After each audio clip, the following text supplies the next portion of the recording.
पनि देख्न सक्नुहुन्छ यो धोबीखोला छेउमा रुद्रमाती मार्गमा यो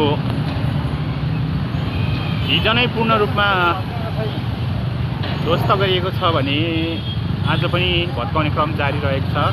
यो धोबीखोला पुल जुन रहेको छ बिजुली बजारमा, त्यहाँदेखि तपाईको मैली देवी जानेपट्टि बाटोको करिब बिचमा रहेको छ यो रुद्रमती मार्ग पनि भन्ने गर्छन् यसलाई। भत्काउने क्रम जारी रहेको छ। म तपाईहरुलाई देखाइरहेको छु। एकदम ट्राफिक पनि रहेको छ यहाँनिर, एकदम ट्राफिक जाम रहेको छ।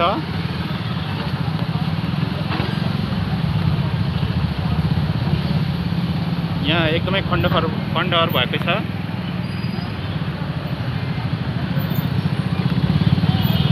एकदमै ट्राफिक रहेको छ यहाँनिर, हिँड्ने मान्छेहरूको पनि भिड लागेको छ। यो देख्न सक्नुहुन्छ बुलडोजरले भत्काइरहेको छ, धुलो उडिरहेको छ। तपाईहरु धुलो देख्न सक्नुहुन्छ यहाँ।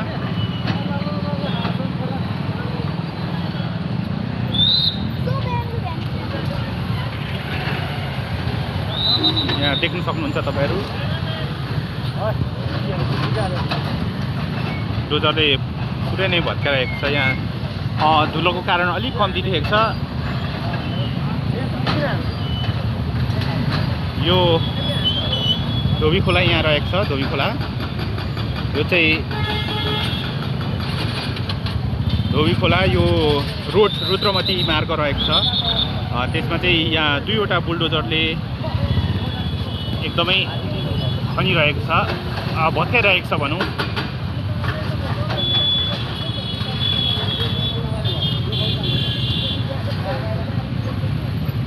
तपाईको आज मिति 2083 साल 1 महिना 20 गतेको दिन यो चाहिँ बालेन सरकारले एकदमै भवनहरू भत्काइरहेको छ। यो चाहिँ खोला किनारमा जग्गा अतिक्रमण गरी बनाइएको भन्ने कुरो आएको छ र नापी विभागले पनि नापे पश्चात यो भत्काउने क्रमहरू रहेको छ।